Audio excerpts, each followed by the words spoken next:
तो मैं भूल जाऊंगा कि तुम मेरे भाई हो।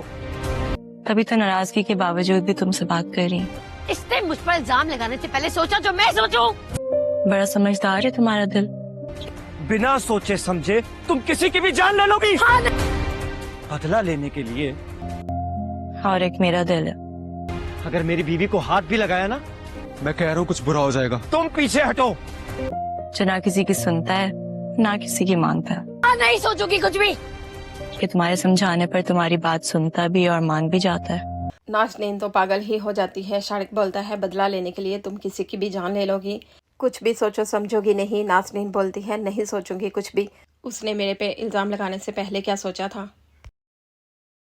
आफिया का बाप लाख कोशिश करने के बावजूद भी आफिया को अहमद से अलग नहीं कर पाता। आफिया अहमद से बोलती है बड़ा समझदार है तुम्हारा दिल, जो तुम्हारे समझाने पर बात तुम्हारी सुन भी लेता है और मान भी लेता है। और एक मेरा दिल है, ना किसी की सुनता है और ना मानता है। शारिक और बिलाल को भी लड़ने के अलावा कोई काम नहीं होता। बिलाल बोलता है कुछ बुरा हो जाएगा। शारिक बोलता है पीछे हटो तुम। अगर मेरी बीवी को हाथ भी लगाया ना तो मैं भूल जाऊंगा कि तुम मेरे भाई हो।